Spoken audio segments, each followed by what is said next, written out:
Well, it's about 840 BC, and Yehu has just been anointed king of Israel by an anonymous guild prophet who was sent under the authority of Elisha to the Transjordanian fortress city of Ramoth Gilead for just that purpose. Now, this anointing of Jehu was essentially done by proxy. In other words, a few years earlier, the Lord told Elijah that he was to anoint Yehu as king over Israel, but as the following days unfolded and circumstances were such that it never happened.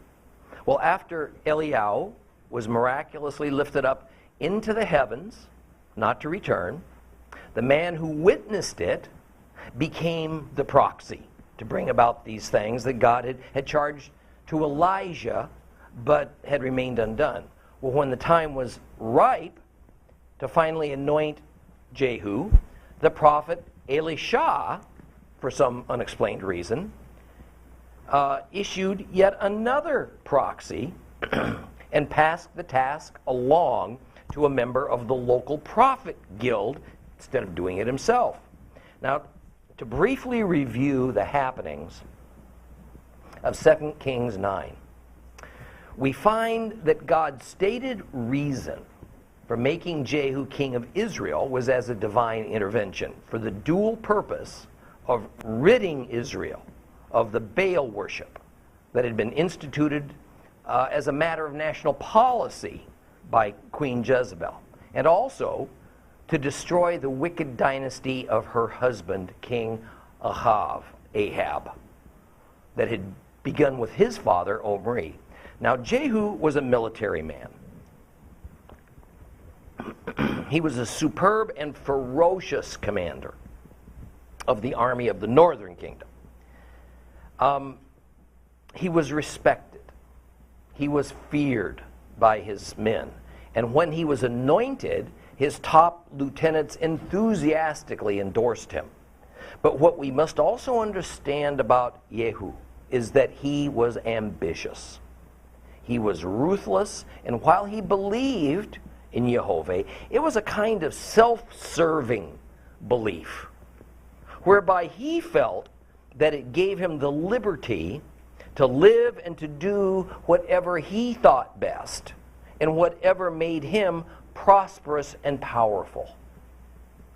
Nonetheless, he carried out the twin assignments with zeal, and not the least reason being that it assured that he would attain the throne quickly and that there would be no rivals left, alive anyway, to challenge him. As for the Baal worship issue, there's no reason for us to think that he had any particular problem with Baal worship personally, despite words to the contrary that came from his mouth that were mostly for show. However, the benefactor and energy behind the Baal cult in Israel was also the queen of Israel. And so ridding Israel of this cult naturally meant killing Jezebel.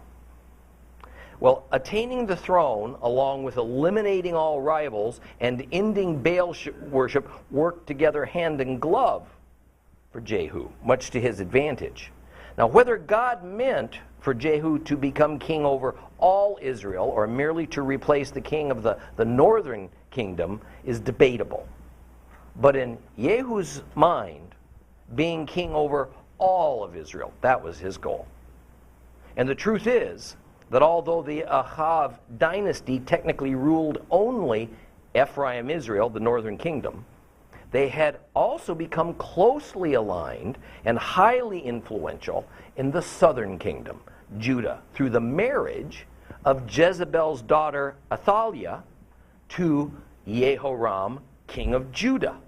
Their son was Ahijah, who became king of Judah after his father's death, and he also created a strong alliance with his close relative, King Jehoram of Israel. Now remember, we had two men, both named Jehoram, living and ruling at the same time. One ruling over the northern kingdom, one ruling over the southern kingdom.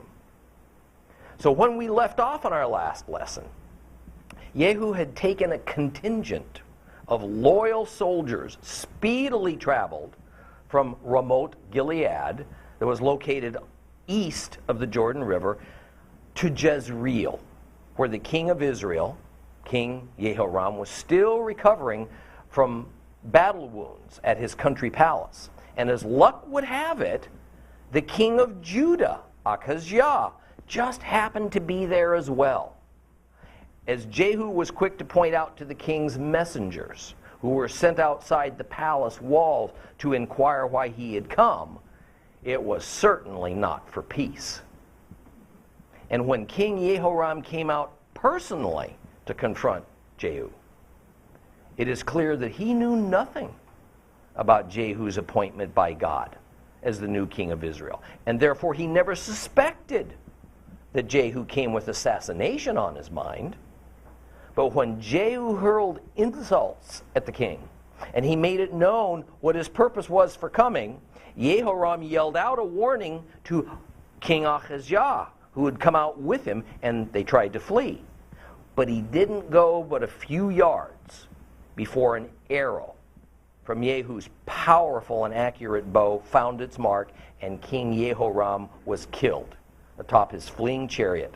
King Ahab managed to escape, but not for long.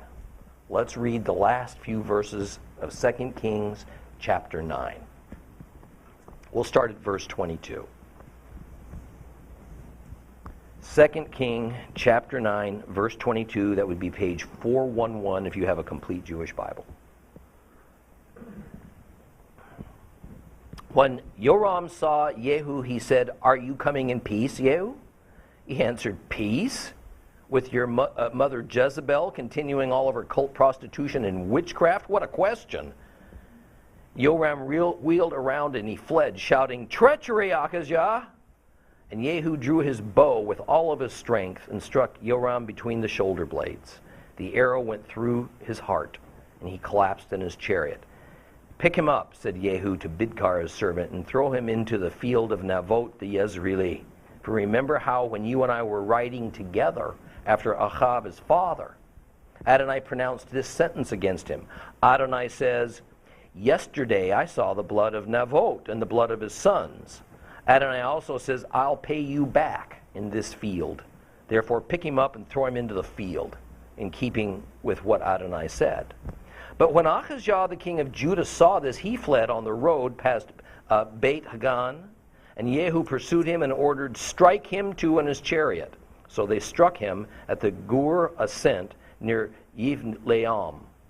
He fled to Megiddo, but there he died.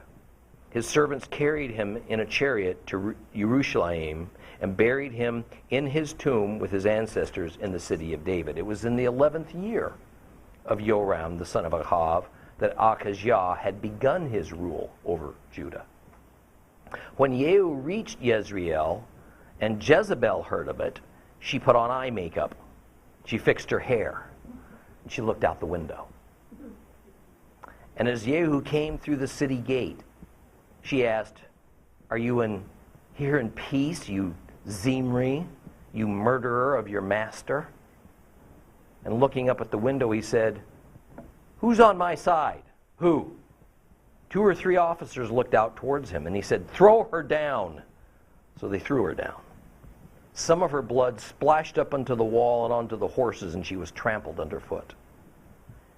He went in, ate and drank, and then said, "Deal with this accursed woman. Bury her, because she is a king's daughter." Well, they went out to bury her, but they found no more of her than her skull, feet, and hands. So they came back and told him, and he said, "This is what Adonai said through his servant Eliyahu from Tishbe. In the field of Jezreel, the dogs will eat the flesh of Jezebel. Jezebel's corpse in the field of Jezreel will be like dung on the ground, unrecognizable as Jezebel."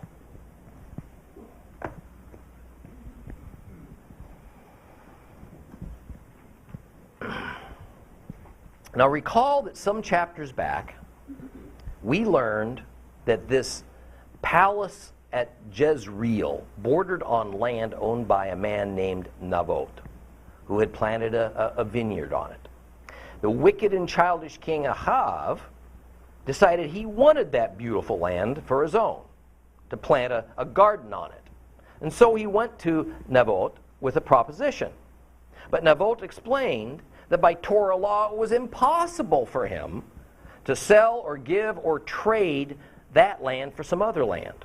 And when King Ahab went back to his bedchambers and pouted, his wife Jezebel responded by organizing some leading men of the Jezreel area to lie and to say that Naboth had blasphemed God and blasphemed the king, and thus Naboth was executed, and Ahab confiscated the property.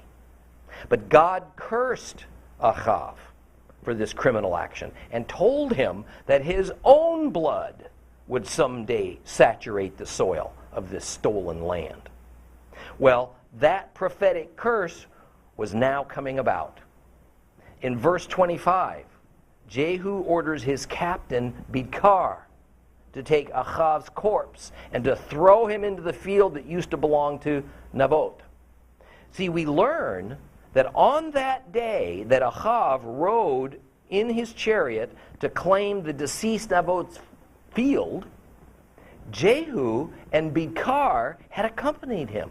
See, a king didn't go anywhere without bodyguards. And they had personally witnessed God's prophetic pronouncement of this curse upon their king. Little could they ever have imagined at that time that they would have become the ones to carry it out. And what a great vehicle this would be to propel their own careers. Naturally, Jehu's real goal wasn't to piously be God's instrument in bringing about the curse. However, from a political standpoint, he needed to publicly demonstrate that he didn't kill the sitting king just so he could grab his throne.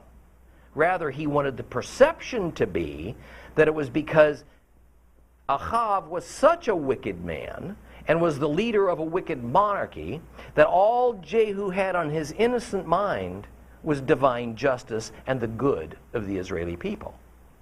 And then the people would think that he hadn't done any of this unless he had been inspired by God's prophet to do it. Now we should notice that the fulfillment of divine prophecy doesn't always occur in the way we think it ought to. Sometimes it's entirely supernatural. Men aren't involved at all. Other times, men unwittingly bring it about, having no idea that this is what they're doing. And like here, sometimes in the midst of some action or another, a man recalls a prophecy, and he realizes that indeed he seems to be participating in its fulfillment. Thus, in our own lives, as we await many of God's end times prophecies to come about, we need to be aware that they can occur under any number of circumstances and be brought about in any number of ways. However, too often we as Christ's church seem to think that it must be either God's own hand that will reach down from heaven in some awe-inspiring miracle to bring fulfillment to his prophecies, or that if men are involved in these, or the men rather that are involved in these things will be great men going about God's work, aware of their roles in fulfilling prophecy, and it's going to be all readily recognizable to the church and to Judaism. See, God's people throughout the ages have missed many of the prophetic fulfillments because of a predetermined mindset of what it must look like. Remember that when Yeshua came, the Hebrew people, from the lowliest farmer to the Jewish religious leadership to the king of Judah, were anxiously looking for the Jewish Messiah. So his advent was expected. It's just that he didn't come in the way or the form that they had expected. And so he was rejected as that prophetic fulfillment, to their shame and to their detriment. Let us vow never to think that despite some teachers and pastors and self-styled prophets and writers who think they know exactly how many of these end times prophecies are going to look and happen, that we can be certain of how it's going to all come about. More than likely, it'll be nothing like what they or we have envisioned. But if we're stubborn and we only accept our own determination of how these prophecies are going to be manifested, then we will be counted among the majority who will have probably deceived ourselves. And we will also probably deny the actualization of these long-awaited events when they actually do happen. Well, after killing the king of Israel, Jehu set his sights on Ahab, king of Judah. They had to chase after Ahab as he fled to the south by way of the ascent of Gur, that is by Iblim. And according to this account in 2 Kings, he was wounded, he fled to Megiddo, and he died there. However, 2 Chronicles 22 gives us a bit different tradition about his death. There it says that Ahab made it all the way to Samaria, the capital of the northern kingdom, but Jehu's men found him there, brought him to Jehu, and he was executed. Now, there have been many attempts to reconcile these two accounts, but all of them are speculation, so we're not going to go there.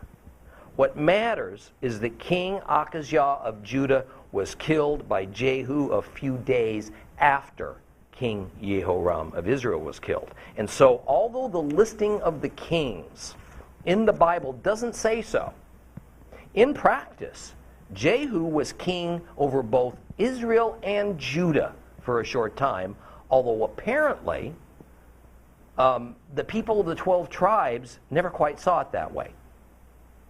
For them, he was the legitimate king of the northern kingdom of the 10 tribes, but just an interim figurehead in the 2 tribes southern kingdom of Judah until a new king was coronated. Now, verse 29 says that Ahaz's reign in Judah occurred during the 11th year of King Yehoram's reign over Israel. In other words, Ahazah was so wicked that his reign lasted less than 1 year.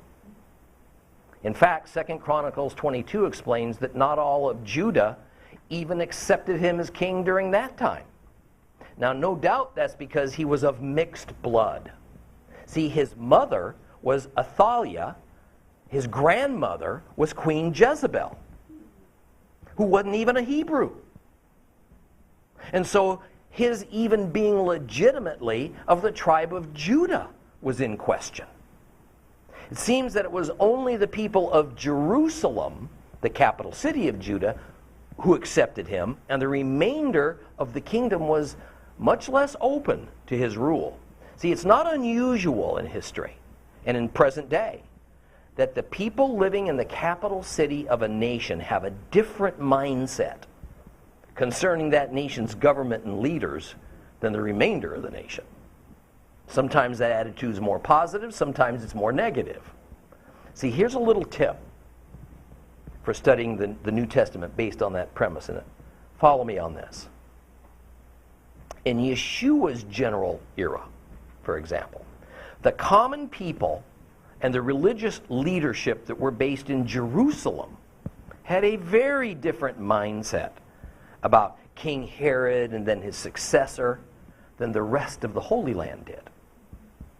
They also had a different mindset about how to practice the religion of the Jews, Judaism, than did the Jews of other regions of the Holy Lands and even of the diaspora. Thus, when in our New Testaments we read about the Judeans, it helps to understand this is not a synonym for Jews in general. Rather, it is specific to the Jews who occupied the Roman province of Judea, Judah. And even more usually, it was referring to the Jews who lived in the capital city of Jerusalem, because they were more in tune with the civil and religious government that resided there. This is also why the New Testament takes great care to refer to Yeshua and his disciples as Galileans, not Judeans. And a distinction is also made regarding the Jews living out in the diaspora and in Samaria and in Perea and in Idumea, as they also each had different political and religious viewpoints and practices than the Jews living in Jerusalem, who the New Testament calls Judeans. So verse 30 continues Jehu's blood rampage. Now keep in mind that thus far, this was entirely God authorized. And Jehu was doing no wrong other than his heart motives for doing it all was hardly pure. Jehu went into the city of Jezreel. That was an outgrowth of the royal palace there for the purpose of confronting Jezebel. She'd been expecting him.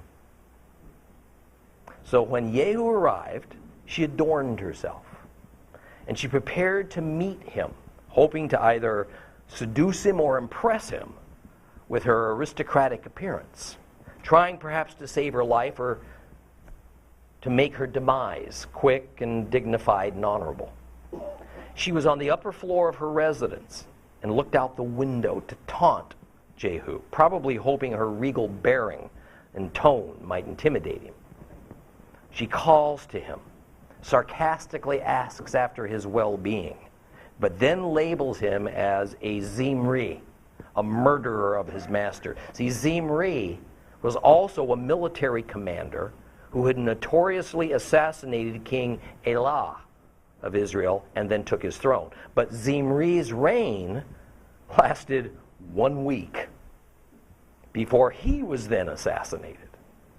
Her goal was to influence the thinking of Jehu's military officers who were looking on, such that they would remember what happened with Zimri and how siding with this usurper, Jehu, could mean the forfeit of their lives if Yehu's fortunes were anything like Zimri's. But Jehu's reputation was too much to overcome, and Jezebel too hated, and his soldiers stood with him in solidarity. So he challenged the bodyguards who were up there with Jezebel, up in her private quarters, to decide on the spot who they would support. They didn't choose Jezebel. So they grabbed the queen and unceremoniously threw her out the window to the paved street below. When her body hit, her blood splattered on the street walls and even onto the horses that were standing nearby. Jehu used his mount to trample on the queen's corpse to the point of dismemberment. And just to demonstrate the utter disdain that he had for her, he immediately went inside up to her quarters and dined at the royal table. All the while, the packs of wild dogs that usually roamed city streets ate her remains. After thinking it over, he decided he'd have her body removed and buried. But when his servants went to her, there was nothing left but her bare skull, hands and feet. And when they told Yehu, he remembered the prophet's curse concerning Jezebel, that this is exactly what Yehovah had promised would happen to her. In 1 Kings 21:23, it says this, Adonai also said this about Jezebel, the dogs will eat Jezebel by the wall around Jezreel. There virtually was not enough left of her to bother to bury. And instead, the queen's carcass wound up being spread around, we're told, like dung, like fertilizer. Partly as the dung that the dogs that had eaten her would soon deposit. She had received her just due, measure for measure, for her unbridled cruelty, bloodlust, and idolatry. The palace grounds where the dogs would defecate and her few remains were thrown was the field of Naboth. Everything has come full circle. God has balanced the scales. And it's not a very pretty picture. Such is the measure of God's wrath against those who harm his people, who turn them away from their God, and who set themselves to worship in favor of other gods. And God's vengeance is going to again show all of its fierceness in this completely ruthless fashion not too far into our future. And again, it will be mostly at the hands of horribly evil men.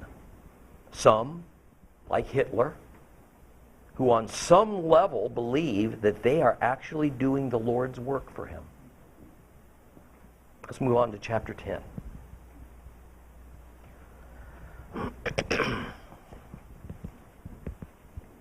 2 Kings chapter 10. We'll read it all. There were 70 descendants of Ahab in Shomron, and Yehu wrote letters and sent them to Shomron, at Samaria, to the rulers of Jezreel, to the leaders, and to the guardians of Ahab's sons. And the letters said, "You have with you your master's sons, also chariots and horses, as well as fortified cities and armor. So, as soon as this letter reaches you, choose the best and most suitable of your master's sons, set him on his father's throne, and fight for your master's dynasty." They were panic-stricken. And they said, "If the other two kings couldn't withstand him, how will we?" So the administrator of the palace, the governor of the city, the leaders, and the children's guardians sent this message to Yehu. "We are your servants. We will do everything you ask us to. We won't appoint anyone as king. Do as you see fit." He wrote a second letter to them, which said, "If you're on my side, if you're ready to obey my orders, then bring the heads of your master's sons to me in Jezreel by this time tomorrow." Now the 70 sons of the king were with the prominent men who had raised them. And when the letter reached them, they seized the king's sons and killed them, all 70 of them, put their heads in baskets, sent them to Yehu in Jezreel. A messenger came and told him, "They have brought the heads of the king's sons." And he said, "Leave them in 2 piles at the entrance of the city gate until morning." And when morning came, he went out and stood before the people and said, "You are not responsible for the deaths of these men. Yes, I conspired against my master and killed him, but who killed all of these? Understand then that no part of Adonai's word which Adonai spoke concerning the dynasty of Ahab falls to the ground, because Adonai has done what he said through his servant Eliyahu." So Yehu killed everyone who remained from the house of Ahab in Jezreel, all of his leading men, his close friends, his priests, until not one of them was left alive. And then he set out and went to Shomron. On the way, he reached a shearing shed for shepherds, where he encountered relatives of Ahijah, king of Judah. "Who are you?" he asked. "We're relatives of Ahijah," they answered, "and we're going down to pay our respects to the families of the king and the queen mother." "Take them alive," said Yehu. They took them alive, 42 men, and then slaughtered them, and threw them into the shearing shed's pit. He spared not one of them. And on leaving there, he happened upon Jehonadab, the son of Rechav, coming towards him, and he greeted him and said to him, "Are you wholeheartedly with me as I am with you?" "Yes," answered Jehonadab. "If so, give me your hand." He gave him his hand, and Yehu took him up into the chariot, and he said, "Come with me, and I want you to see how zealous I am for Adonai." So they had him ride in his chariot. And on arriving in Samaria, he put to death everyone that Ahab still had in Samaria until he had destroyed them, in keeping with the word of Adonai which he had spoken to Elijah. Next, Yehu assembled all the people and said to them, "Ahab served Baal in a limited measure, but Yehu will serve him with fullest zeal. Therefore summon all the prophets of Baal to me, all of his worshippers, all of his priests. None of them is to be missing, because I am going to offer a great sacrifice to Baal. Whoever is missing will not remain alive." But Yehu was setting a trap. in order to destroy the worshippers of Baal. Yehu said, proclaim a solemn assembly for Baal, and they did so. Yehu sent throughout all Israel, and all the worshippers of Baal came, so that there was not one man left that didn't come. They entered the temple of Baal, and the temple of Baal was filled from one end to the other. And to the man in charge of the wardrobe he said, bring out robes for all the worshippers of Baal, and he brought them clothes. Yehu and Jehonadab, the son of Rechab, entered the house of Baal, and said to the worshippers of Baal, search to see that none of the servants of Adonai is here with you, only worshippers of Baal. Then they went in to offer sacrifices and burnt offerings. But Yehu had chosen 80 men to remain outside. And he said, if any of the men I am about to put in your hands escapes, it will be your life for his. And as soon as he had finished offering the burnt offering, Yehu said to the guards and officers, go in and kill them. Don't let one of them get out. So they killed them with the sword. Then, after the guards and officers had thrown their bodies outside, they went into the temple of Baal's inner shrine. They brought out the pillars in the temple of Baal and burned them. Finally, they broke down Baal's standing stone and demolished the temple of Baal, converting it into a latrine, which it still is today. Thus, Yehu rid Israel of Baal. However, Yehu did not turn away from the sins of Jeroboam, the son of Nevat, with which he had led Israel into sin, the golden calves that were in Bethel and Dan. Adonai said to Yehu, because you did well in accomplishing what is right from my perspective, and have done to the house of Ahab everything that was in my heart, your descendants down to the 4th generation will sit on the throne of Israel. But Yehu made no effort to live wholeheartedly according to the Torah of Adonai, the God of Israel, and did not turn away from the sins of Jeroboam, with which he had led Israel into sin. It was during that period that Adonai began to dismember Israel. Hazael attacked them throughout the territory of Israel, east of the Jordan, all the land of Gilead, the Gadites, the Reubenites, tribe of Manasseh, from Aroer by the Arnon River, including Gilead and Bashan. Other activities of Yehu, all of his accomplishments, all his power are recorded in the annals of the kings of Israel. Yehu slept with his ancestors, and they buried him in Samaria. Then Jehoahaz, his son, became king in his place. Yehu ruled over Israel in Shomron for 28 years. So much royal blood had already flowed, but that was only the beginning. Jehu was an enigma who was zealous in carrying out his commission to destroy every last member of Ahaz's family and dynasty, and then to destroy Baal worship in Israel. But on the other hand, Yehu did it in his own strength, without true fear or dedication to Yehovah, God of Israel. He indeed was a chosen instrument of God's wrath. But, on the other hand, he was not a servant of God. Jehu was ruthless. He was Machiavellian. He would have set about murdering all possible rivals of Ahab's and Achazah's families, regardless of God's command to do so, since it served his political purposes and ambitions. So a God principle is that even obedience to God's commands done in the wrong spirit and with the wrong motives is evil. Verse 1 says that Ahab had 70 sons living in Samaria. Our complete Jewish Bible says 70 descendants, which is not literal. The Hebrew is bain, meaning sons or children. But descendants is really a better translation, because these were certainly not all sons or grandsons, but also probably included nephews and grandnephews. Further, the number 70 in the Bible is a round number, meant to be symbolic and not precise. The number 70 is the product of the number 7 and the number 10. The number 7 indicates perfect totality, and it's the divine ideal number. The number 10 indicates order and fullness. So when multiplied together to equal 70, the number is representative of the whole. It's typological. And so 70 indicates all-inclusiveness. So the idea is that while there were around 70, plus or minus, male descendants of Ahab, each eligible in theory to become king, however many there actually were in existence, they were all living there at the northern kingdom's capital city of Shomron. All of them. That's the idea. So we find that the bulk of Ahab's family lived in Samaria. And so Yehu wouldn't be done with exterminating the Ahab dynasty until those living up there were dead.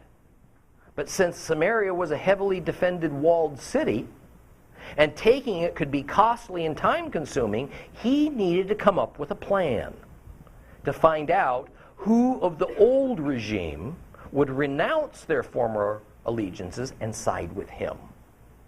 So he wrote letters to each of the elders and officials who had taken charge of one or more of the former king's male descendants. Now, the Hebrew term for these officials is sar. It is a general term whose context can mean anything from prince to ruler to chief. Generally, any kind of upper echelon leader. Thus, these sar are men in various positions of leadership. Jehu, being a warrior, challenges these men to battle for the keys to the kingdom. The letters he sends to them say, well, you have at your disposal war chariots, horses, an arsenal of weapons, and a fortress. So, they should choose from among these 70 royal descendants in their charge, make one of them the king, and then fight with Jehu to see who wins the day and the right to be the king of Israel. The Sar held a meeting amongst themselves, and they asked rhetorically, if two experienced kings, the kings of Judah and kings of Israel, couldn't defeat Jehu, how would they fare with a youth on the throne? So with self-preservation in mind, they responded to Jehu's letter with one of their own that effectively said, okay, we surrender. We won't challenge you as king. Just tell us what you want done, and we'll do it. Well, in verse 6, Yehu gave him his terms. Each man who was in charge of one or more of the 70 princes was to behead them. Send their heads to Jehu by the next day. The city officials wasted no time, did their dirty work. They put the dismembered heads into kettles or baskets, sent them to Jehu, who was in Jezreel. Jehu was nothing if not clever. By having these leading men kill all the king's descendants, they became co-conspirators in Jehu's consolidation of power. Now Jehu could rightfully claim he didn't kill these king's descendants. None of his own men did either. Thus he wouldn't risk a bad public image. Even so, Jehu wanted everybody to see that the house of Ahab no longer existed. So he had the heads piled up in 2 mounds at the city gates of Jezreel. Now, no doubt, this also sent a gruesome warning to any who might consider hiding some stray descendant of Ahab's, that such a folly would prove fatal. In fact, Yehu stood by those bloody piles and told the people that they were righteous, and implied that he was too, even though he fully admitted the killing King Yehoram. But, he asked rhetorically, who killed all the men represented by these piles of heads? In other words, you people didn't do this. I, Jehu, didn't do this. It was actually Ahab's own servants who had killed Ahab's descendants in but a choice of loyalty. So, all that had been done, he says, was free of sin as far as the people were concerned and as far as Yehu was concerned. And all of this had been decreed through God's prophet Elijah. And so, Jehu deserved merit and the people's loyalty, not curses in their resistance for his actions. Oh, this Jehu was a shrewd man. He had deflected blame upon himself. He had made the leading men of Samaria accomplices and thus allies, willing or not.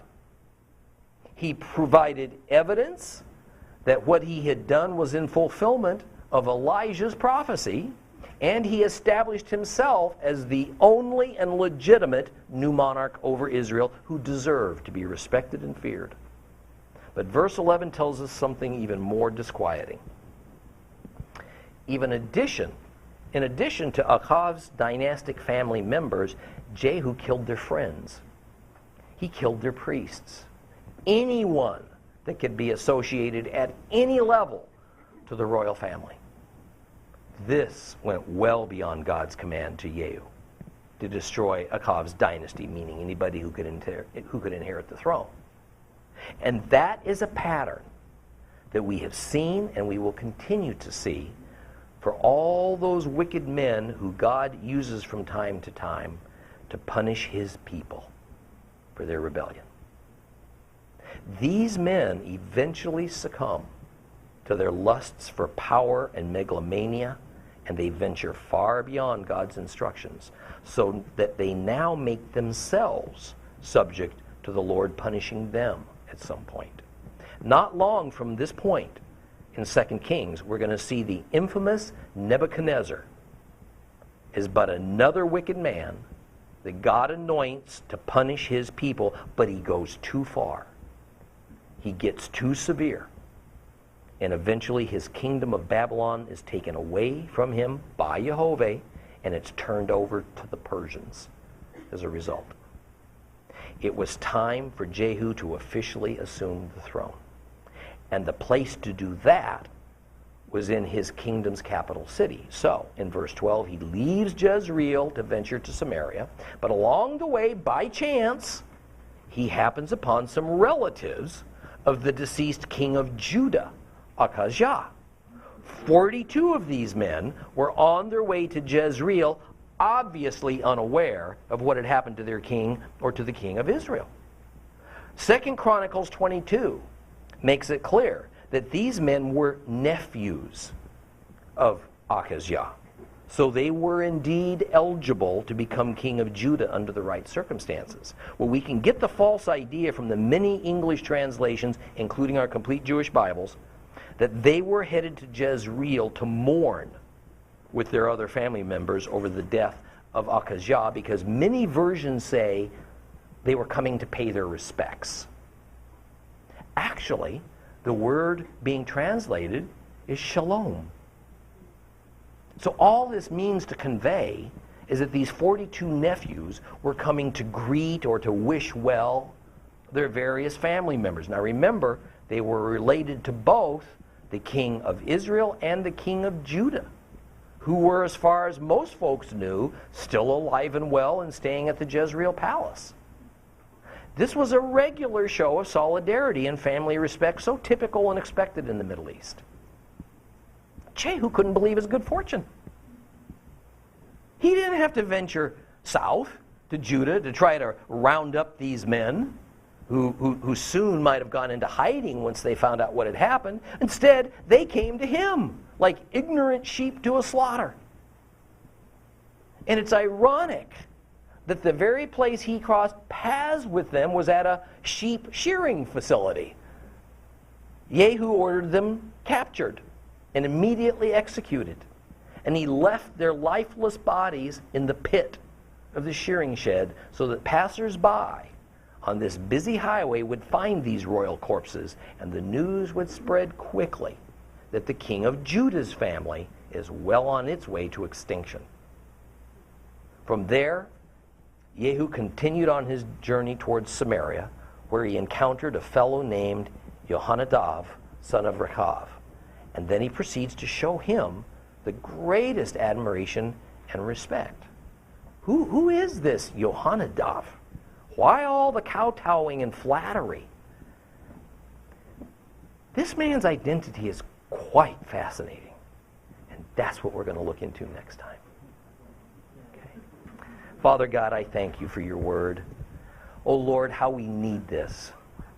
How we need every minor at least seems so to us, detail of your word to drink in, to understand what all went on during the Bible era, Father, when you inspired men to do your will and others to write down what was done. Father, we love you. We understand, Lord, that Yeshua is our Messiah, and we understand that we have no ability to stand before you at all without relying on the sacrificial blood of our Savior.